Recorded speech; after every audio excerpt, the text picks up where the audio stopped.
Okay, so hello everybody and welcome to our Moving OTs Community of Practice for December 2025.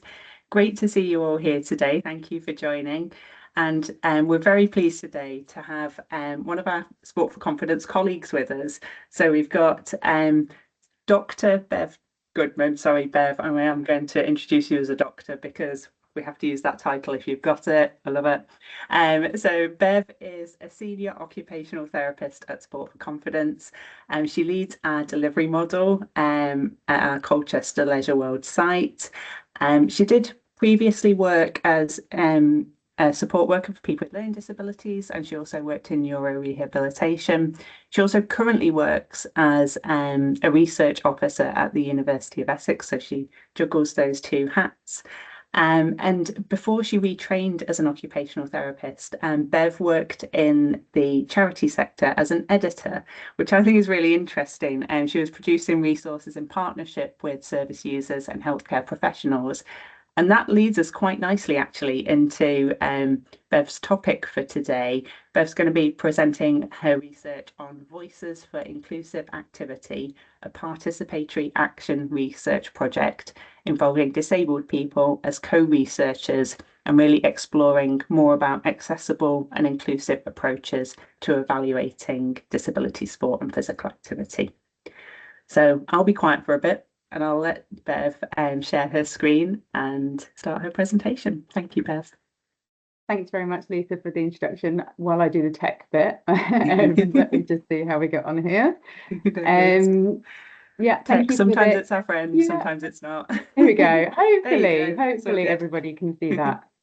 It's just taking a second to bring all the controls up, but we're good. Okay. Yeah, thank you very much, Lisa, for the introduction, and thank you also for the invitation to speak to you all today. I really appreciate the people turning up. 45, wow. Thanks for making the time. But yeah, feel free to munch away on your lunch as I talk through this. So I'm planning to speak for about 20 minutes potentially, and then with time for questions and discussions. So I welcome any contributions. So feel free to put things in the chat. There is a chat box, isn't there? As I go, if things pop up, I'll just carry on going and then address anything at the end. So, so Voices for Inclusive Activity. So this was a participatory action research project using principles of co-production involving disabled people as co-researchers to explore more accessible and inclusive approaches to evaluating disability sport and physical activity. So I finished my PhD around June, I think it was, this year. So I haven't actually talked about it a lot since then. But actually, in my work day to day, I'm actually finding myself kind of thinking and reflecting on it quite a lot in the things that we do, working with participants, getting their voice and feedback, and ensuring what we do is driven by how they want things to look and to be, and how they want to experience sport and physical activity. So actually, I've got a few reflections kind of since completing that I think might be quite interesting to discuss today. So in terms of, I'm presenting here by myself today. I'll talk a little bit about some of the ways that we've shared the project together. But before I go too much into the project, I want to talk about a distinction that we made between the project itself, Voices for Inclusive Activity, and my PhD, which was kind of the theoretical understanding, the conceptualization around what we were doing together. So they were quite distinct things. So Voices for Inclusive Activity is the project created by co-researchers working together. And my PhD, very distinct, but connected, obviously, about what we did. So that is just just important for me to set out from the start, because in co-production we weren't co-producing my PhD, we weren't all receiving a PhD, and all of these things are things to be reflected on when you're doing that kind of research work. So in this particular presentation today, I'm going to be looking at some of the kind of key theoretical ideas that I kind of drew on to conceptualize what we were doing together, that continue to guide my thinking, but also my practice. So there's a real connection between the practice that I'm doing today at Sport for Confidence and this project, and one one kind of bled very neatly into the other, but also there's still some kind of things and tensions that I am thinking about, and I think other people will probably be able to, whatever area of practice, if you're a student, whatever you're kind of doing, wherever you are at the moment, I think there's some things in relation to outcome measurement that you might want to reflect on and think about and kind of join me in discussion about. Okay, so I'll stop my ramble and get on to the actual presentation. Okay, if I can get the slides to move along anyway. And so, yeah, so these are some of the kind of reflective questions that I have at the moment in my thinking. So what does success look like? Whatever area of practice you are in, what does it look like? What are you measuring now? And what is important? And really, who is it important to, and who gets to decide what is important? Who gets to decide whether something has been done well? What is their measure of whether it's been done well? And I think a lot of the time, and for the way services are set up, and obviously I'm not, I'm not coming to this in an idealistic view. We are driven by who pays for the service. We are driven by who provides the money for the service to exist. So we need to justify what we are doing. But should they be the ones deciding whether it's gone well? And should they be the ones deciding that something is good, is useful to them and their lives? And I think as occupational therapists, these are really important questions for us to think about and also to challenge. I will go into kind of the occupational injustices and the occupational justice kind of theory related to the research I did. And I think this, in terms of outcome measurement, there are some systemic issues that I will talk about that came up within my project in terms of how sport and physical activity is measured. But I think it's something we can think about more broadly as OTs as well. Who gets to decide whether something is right for a person at the end of the day, whether it's worked for them. And I think that's, when I talk about my practice now, and I think about if I give an example of somebody that I work with. In fact, I'll come back to that in a minute when I've actually got an example up on screen. But just something for you to bear in mind as we go through this today. Okay, so the Voices for Inclusive Activity project, co-researchers on the right. So together with 5 disabled people, 1 family carer, we worked together starting out on Zoom because this PhD started in 2020. Well, it started in 2019, but very quickly we were into a pandemic and doing research online and working together online. But we were looking at the kind of the issue around how tools currently used, or particularly back then, used to evaluate participation in sport and physical activity, are often inaccessible to complete and also not inclusive. So this issue was raised by a number of sport and physical activity providers working with disabled people. The issue in particular from Boccia England, but also Sport for Confidence, about how disability sport and physical activity providers were struggling, and in fact still struggle as well, to demonstrate impact, which can affect how funding is gained and also, has a potential impact on sustainability for the future. So there's 2 kind of very central concerns of the research we were doing together, was how inequalities in access to sport and physical activity for disabled people are perpetuated by this issue of non-inclusive and inaccessible evaluation.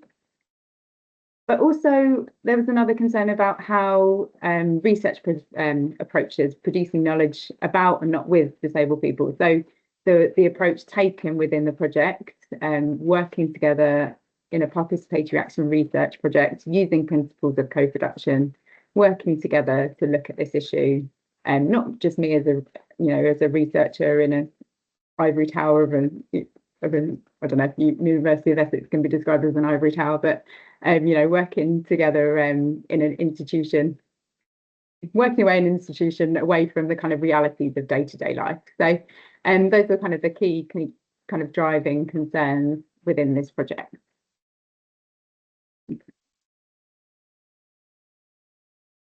And what am I talking about in particular about these tools that I've mentioned earlier. So particularly back when we started the project, I think things have moved on slightly, but not completely.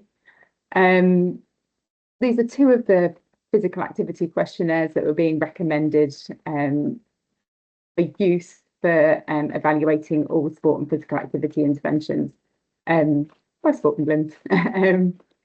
So if we have a look at these, so the Short Active Lives Survey, and I've on purpose juxtaposed this image with this questionnaire. So in the past 7 days, have you done a continuous walk, not a wheel, not a push, lasting 10 minutes? How much time did you spend doing that? How much time have you spent sitting in the last 7 days? Well, for some people, that is, the choice not to is not really there. So, so obviously, ableist from the outset, and that is the option given without any form of alternative. And I think as well, the privileging as well of certain occupations related to sport and physical activity. So the tools often used, focusing particularly on activities like walking, running, cycling.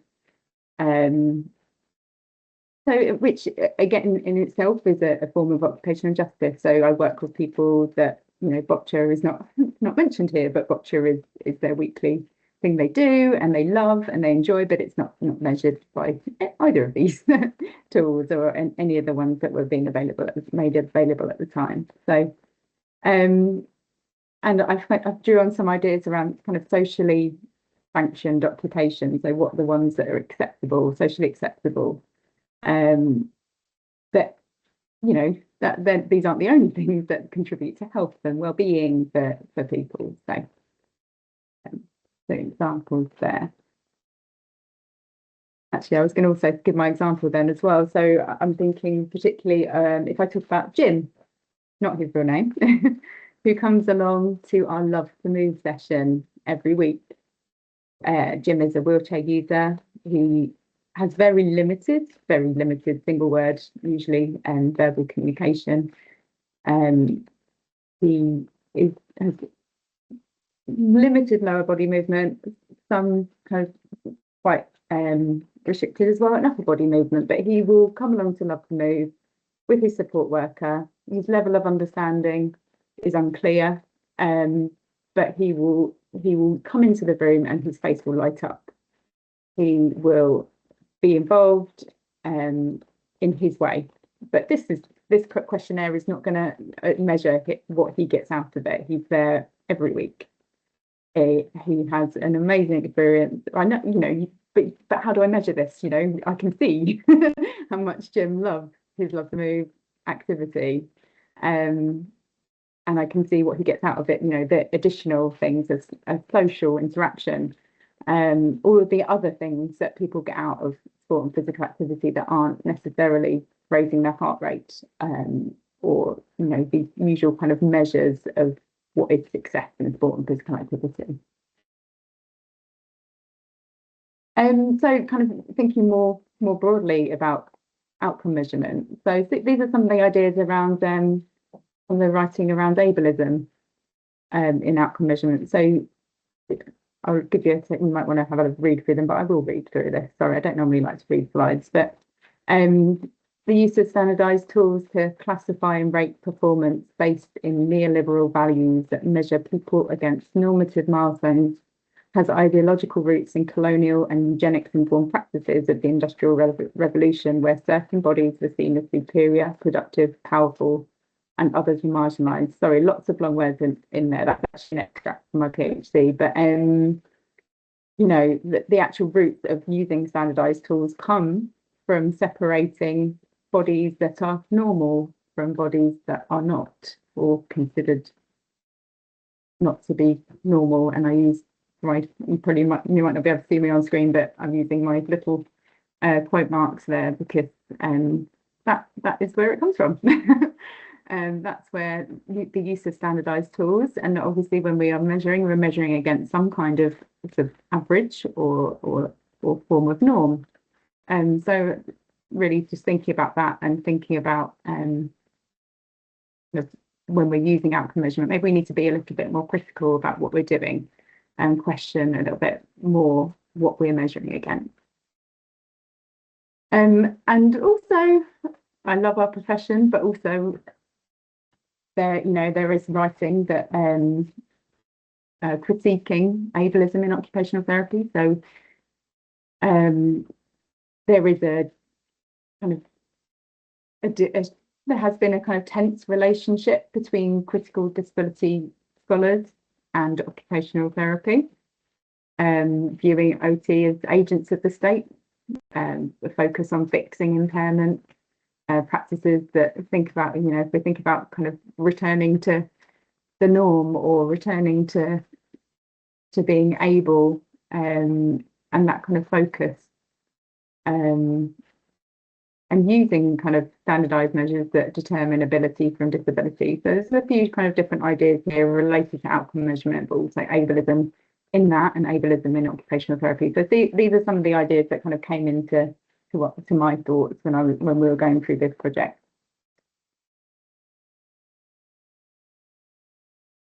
And also drawing on, sorry to Whiteford, but the spelling mistake is from Whiteford. Apologies. But this is as occupational therapists, we have some awareness of occupational justice, but the conceptualization of occupational justice plus was important to think about in this project as well, because it's not only opportunities for doing, but also epistemic justice. So thinking about ways of knowing.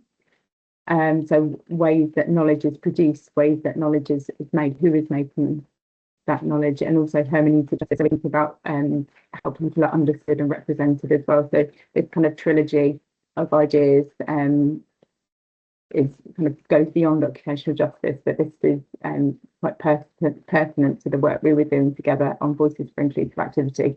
Sorry, it's all very theoretical at the moment, but I'll get on to talk about what we did practically now. Okay, so working together. So two co-researchers here, Fiona and Nesta. So we worked together from the very kind of start of the project. I kind of had two forms of project really. So I had to do kind of recruitment of co-researchers and the whole kind of thing that goes around recruiting co-researchers to a project, and also we had participants as well. So we had kind of two levels of recruitment. Co-researchers were working with me as, in a way, a kind of steering group or stakeholder group might do, but in a more kind of practical way.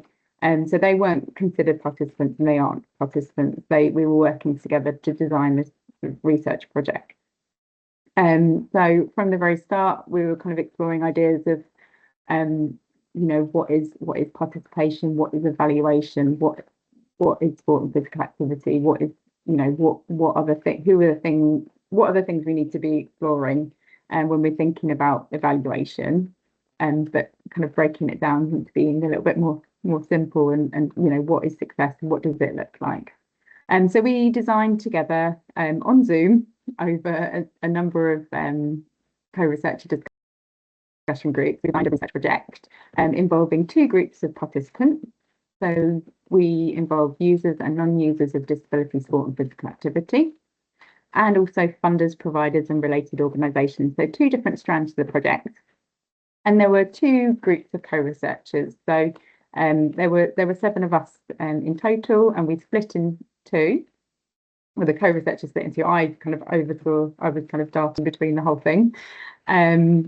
But we had a group that were particularly felt they had an affinity to work with the users and non-users, and another group that felt that they could bring more to the other side of the project. There are two different methods, well, two ranges of methods. So in group one, the users and non-users, so we designed a series of questions, but these were designed to be delivered in a range of different formats. And also we did different formats in terms of recruitment of participants as well, participant information. So we had easy read as well as standard formats, and obviously, and also kind of when we were finally able to get out of lockdown restrictions to do research in person, we were able to talk to people directly at the site of where they were participating. The funders, providers and related organisations, those were a series of Zoom interviews. So they carried on Zoom just to be able to catch these people at the right time in the right place. And so co-researchers were actively involved throughout the project in creating the initial research proposal and all of those associated documents that were needed for recruitment and also for ethical review as well. So although I was the one that had to put the ethical review document in, all of those were collated by co-researchers on Zoom, which was an interesting process, but yeah, we did it. And also co-researchers are actively involved in recruiting participants as well. So using their own contacts and networks, it was very much a case of maximising co-researcher skills, experience, the people they knew, the places they took part as well. And also they would go through the consent processes with the participants as well.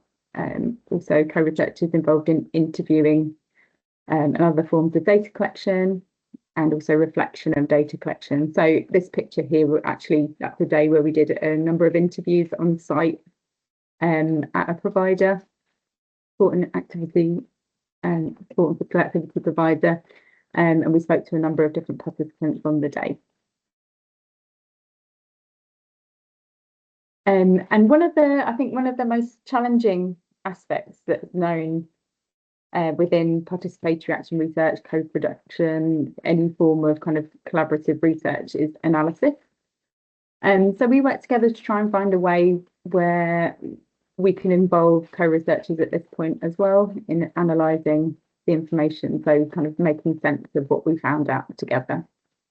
And it was a pragmatic approach. So the co-researchers that were involved are all very busy people, all had their own lives, mostly working, not really the kind of usual suspects you see in research, people that have got busy lives outside of this project.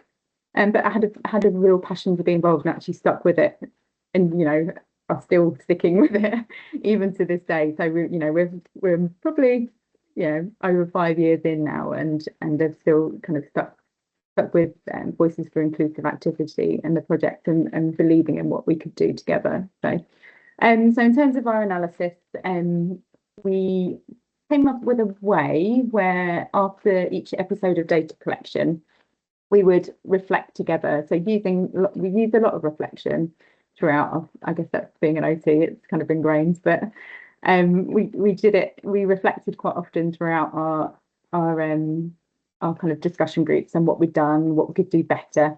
But this is what we did also at the end of our interviews, for example. We would talk about what kind of stood out, what was most important, what co-researchers saw as being most significant in relation to what we were looking to find out. And also about, what does it mean for what we need to do next? What does it mean? Who else might we want to speak to? So we did a lot of that. And those really were the kind of starting point for a more formal process of analysis. So I don't know how many researchers there are here in terms of who's used thematic analysis or reflective thematic analysis, but it's a form of kind of making sense of the data, finding what's important, having a look and seeing what kind of themes come through. And so that in itself is a laborious process.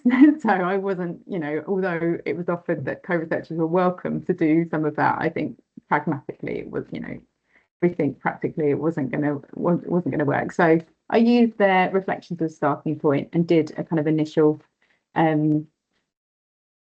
form of thematic analysis, and then went back to co-researchers with what came out and what they could further make sense of. So, and we did that in person. We were able to come together and do an analysis and findings day, which we did call a research party because we had cake, and that was very important for co-researchers as well. So, and we came together and kind of drew out what was really kind of most important from from what had been said. And that was across both groups, the users, non-users of sport and physical activity, but also the funders, providers and related organisations. So in terms of what came out in terms of recommendations, co-researchers really highlighted a need to move beyond the standard and think about how co-production could be used to develop solutions that are more context specific, location and disability sensitive solutions. There was some talk of a kind of toolkit of options for people to be able to adapt. And kind of moving away from a kind of catch-all, using it just because we've been told we have to use it, even if it doesn't work. And I know that's challenging because sometimes we have to use these tools, but also we do have a place to, I think, to kind of challenge that systemic. It's hard, but I do think we need to be a bit more challenging in terms of what we're using and why we're using them, and questioning a little bit more about,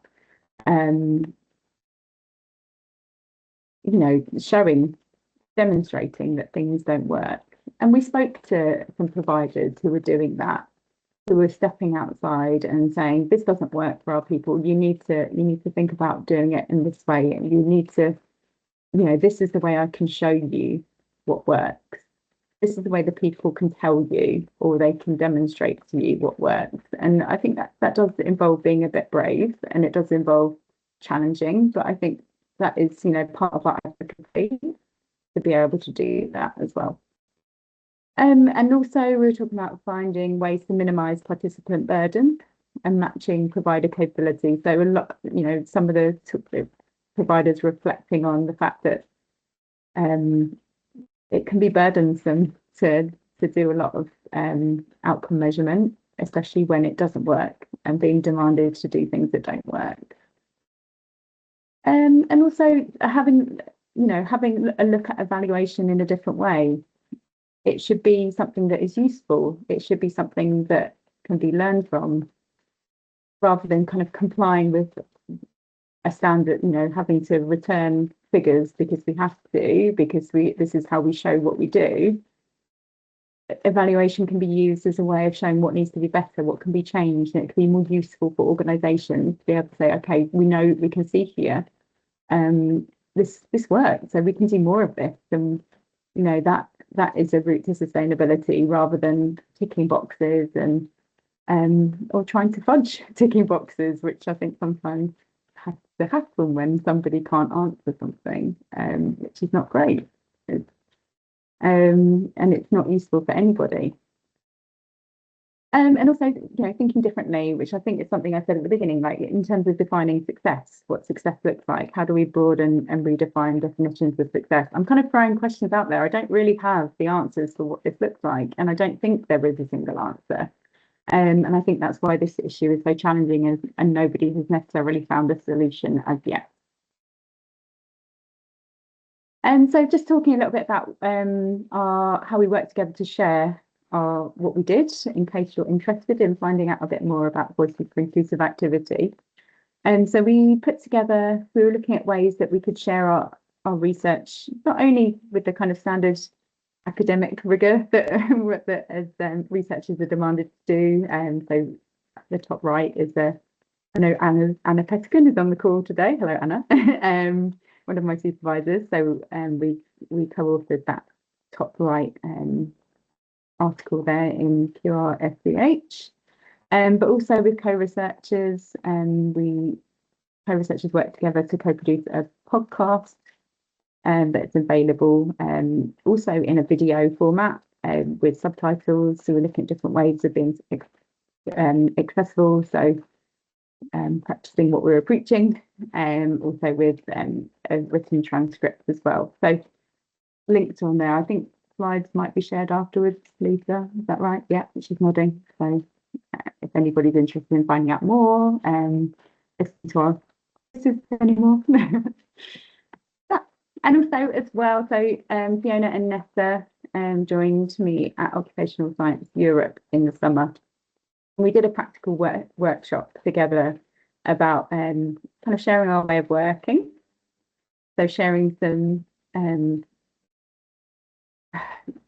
well, actually, it was quite a practical workshop, sharing some of the techniques we use to work together, and it was great because actually both of them use their own skills and experiences and activities they'd use elsewhere. So none of it was from me, which was wonderful, and just a really good example of collaborative research in action. So actually, sorry, I said I'd be 20 minutes. I think I'm a little bit over, but thanks very much for listening. I just want to, I need to thank co-researchers publicly, always, for everything they did. So Tom and Netta and Karen and Fiona. There were 2 other co-researchers with us. I did say there were 7 of us. Unfortunately, 2 did not stay for the conclusion of the process, which often is the way with participatory action research. But yeah, reflections on that were had and done. And also, obviously, my supervisor as well, Anna, thank you, on the call today. And also, I had some funding from Elizabeth Catton Trust for funding involvement payments for co-researchers. That was an absolute must for me to be able to give something back to co-researchers, and when I was getting a lot more probably potentially out of this process. And that is the reason why actually at the moment we're a little bit still, because funding is a challenge, but there we go. So there's some references there on the slide as well if anybody's interested. But if I stop sharing, and then if anybody's got any questions, I'm open to that, and I can see this in the chat. I don't know if it's any questions. No. Thank you, Bev. That was fantastic. There is a question from Joanna. She was asking about whether the co-researchers had physical disabilities or only, or also cognitive impairment. Yeah, sorry, Joanne. I didn't really go into detail actually on co-researchers themselves. My was to take an inclusive approach to recruitment, and so that I produced information in a range of different formats. We predominantly actually so we did have a person with learning disability who was supported by their family carer as part of the project, but it was, I think, actually an inclusive approach was more challenging to maintain. We did so many. We looked. Sorry, there's something at my door, which is absolutely typical, isn't it? On when I'm in the middle of this. Yeah. Again, it's something that we all co-researchers reflected together a lot on, that how to maintain involvement when somebody doesn't necessarily feel that it's for them. And we looked at different ways of kind of changing how we work together, and adapting what we were doing. And we made lots of changes, but still the person felt that it wasn't for them to stay involved. And they stayed with the project up until the point of data collection, and then that was enough for them, and that was fine. They were involved, and we still credit their involvement and are grateful for their involvement. But so the others are predominantly physical impairment. Yeah. Wonderful, thanks, Bev. Lisa, go for it. Yeah. Just so, what was the age groups that was it adults only that you used as part of the research? Those that had a disability, were they adults or? Yeah, it was only adults. Yeah, no children. Yeah, and purely because we had enough to do, just focusing on adults, to be honest with you. Yeah. And the activities wise, was that, I know you mentioned boccia, were there a variety of activities, the pictures of the bikes, or was, sorry, in terms of, sorry, like terms of who we went participants that to get obviously their feedback, what activities were they involved in? Oh gosh, all varied. Yeah, so that's a lot of different ones.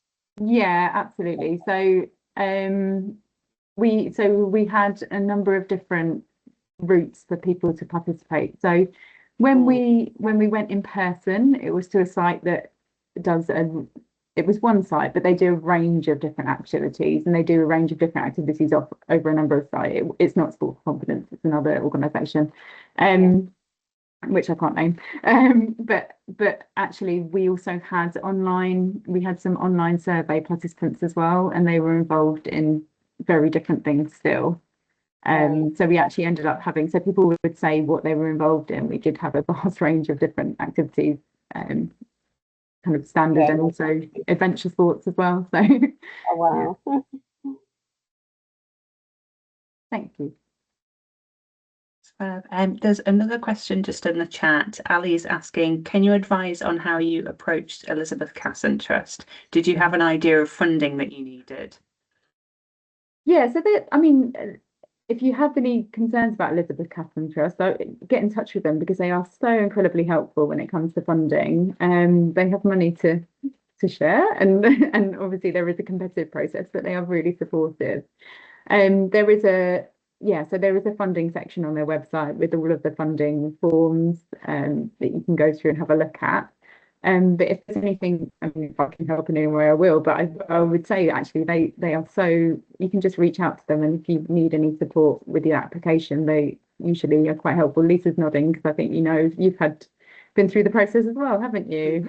Yeah, so we have some funding from the Elizabeth Casson Trust at the moment to support us to develop some digital resources aimed mostly at students and to support them to see physical activity as being part of their practice or their future practice. So yeah, we've been in contact with the Elizabeth Casson Trust as well, and as Bev said, they're just super helpful. They're very supportive. I've put the link to their website in the chat if people want to check that out. And there's also the links in the chat to the podcast that Bev mentioned, and to the research article as well. I can't see any more questions in the chat, but I'll leave space. Lisa. What's that? Sorry, Bev? Sorry, I just realised I didn't address the bit that said, did you have an idea of the funding that you needed? And I think, sorry, Lisa, to interrupt. And yeah, you have to set out what you're looking for and why, and obviously the reasoning behind that as well. So yeah, I did do that. Sorry, Lisa, to interrupt. No, you're right. There's two parts to that question. So it's useful to know beforehand and cost things up so that you can go to them with a specific number in mind almost. Yeah, that's a really good point. I have a few questions if nobody else does, but I'm going to leave space for people if you want to unmute or if you want to type something into the chat, please do.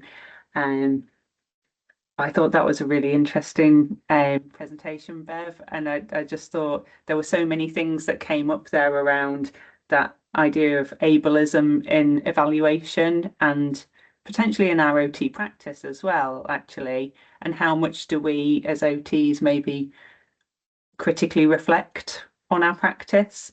So I just thought that was really an interesting point for me to kind of take away and for us to think about maybe as a group.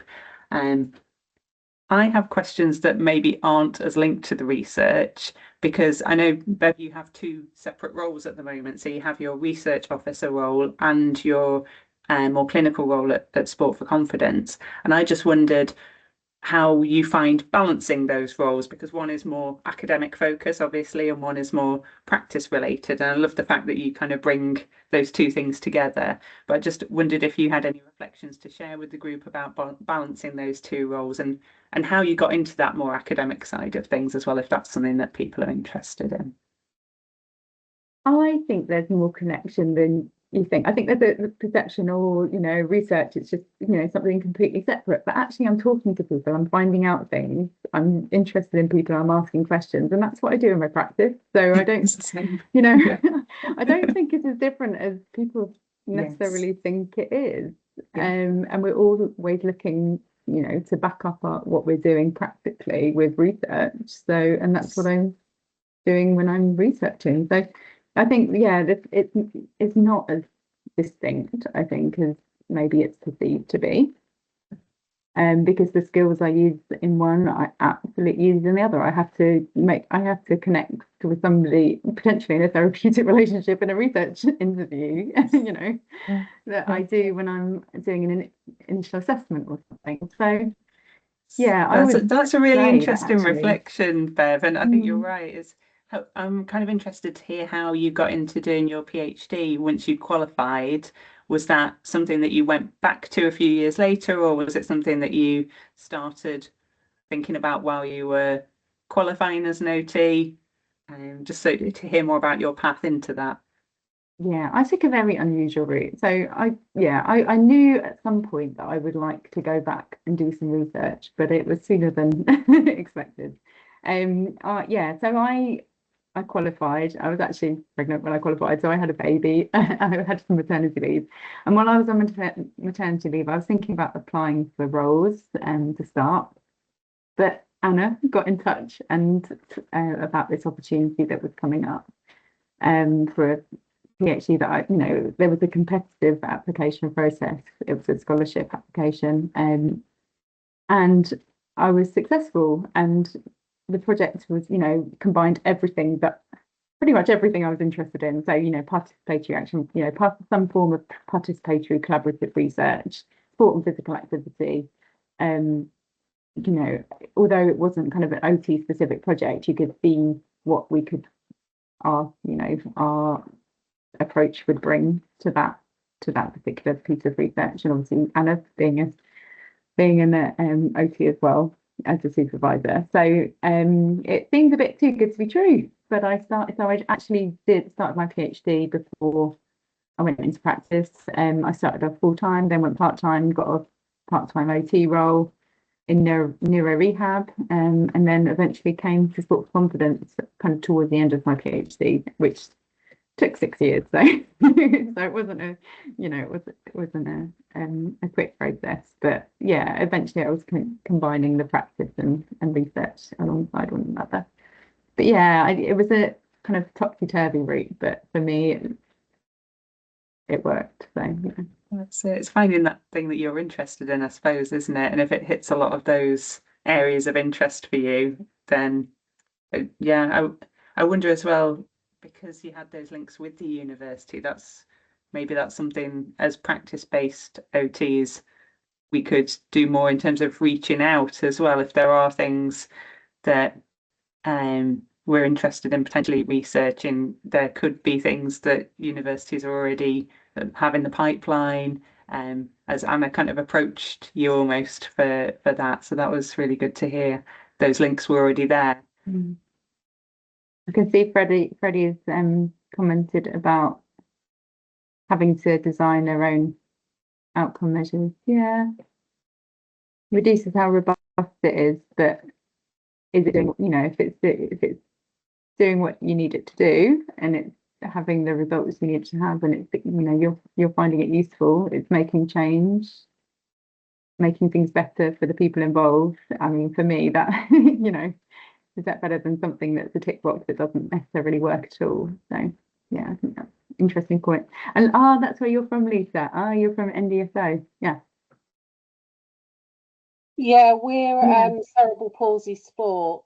Fantastic. So as well as bringing the NGBs together and planning taster days in the regions, we've also been using a youth voice panel in the Northeast. And it's something next year that we're building on across each region. So the closest we've been to you guys is Suffolk. So we recently did a big talk with physios and OTs in Suffolk, because we've got some young ambassadors who have CP and have got some really good life stories, basically, and the impact sport has had on their lives, and how they feel that the physios can be, better support them. So it's a really useful tool. Actually, we had great feedback from it. So we're happy to come and do those talks as well to people. Just let us know. That's brilliant. Thank you, Lisa.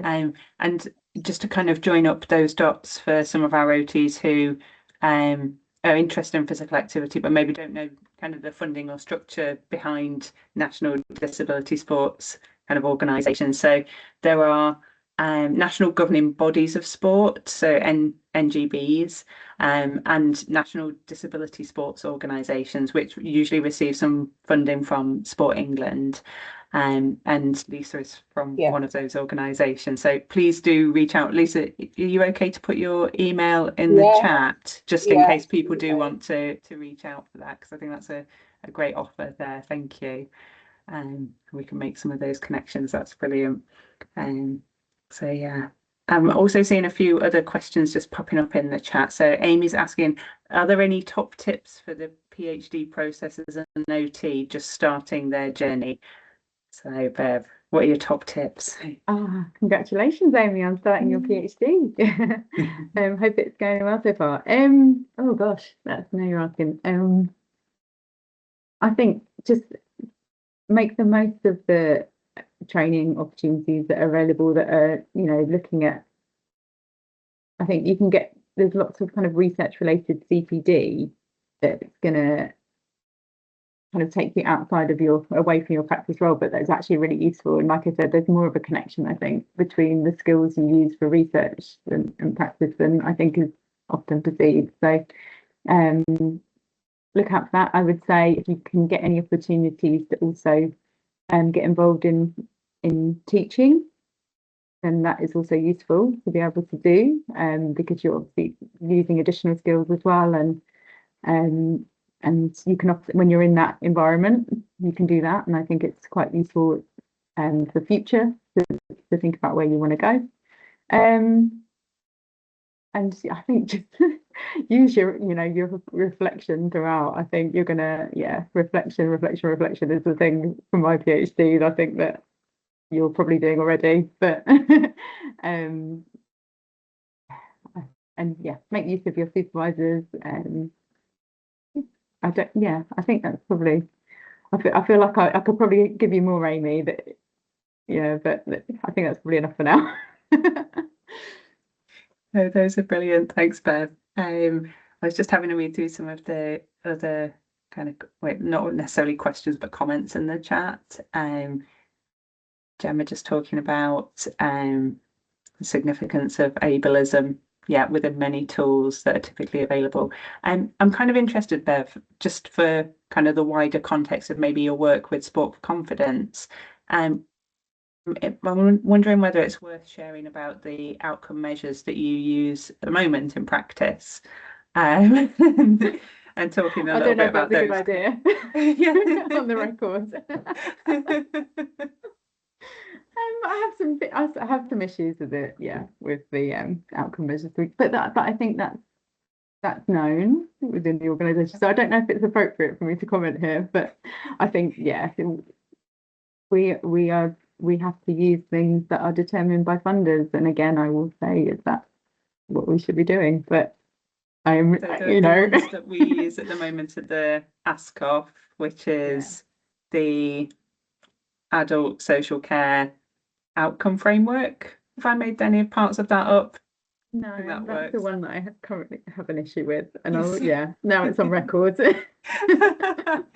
No, I think it's important for us to share what is being used out there and what we're being asked to complete as part of our funding for various contracts that we have. This wasn't an outcome measure that we chose. In some services, there might be more ability to have more say over that. At the moment, we have to complete this one, so we do that.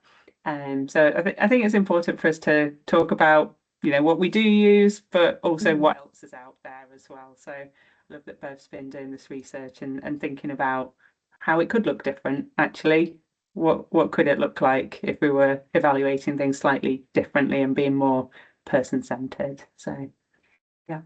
Sorry, I asked you a really difficult question there, Bev. It's fine. No, I mean, I've got to practice what I preach. That's it. I do have an issue what we currently use, but there we go.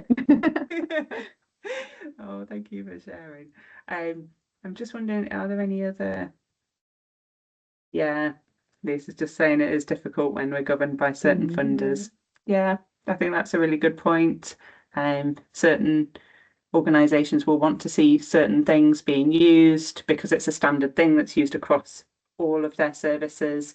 So I think that's many people feel that way. I think there's quite a big undercurrent there of us feeling like, as OTs, maybe we're we're doing a lot more than the outcome measures can measure, maybe if we put it like that.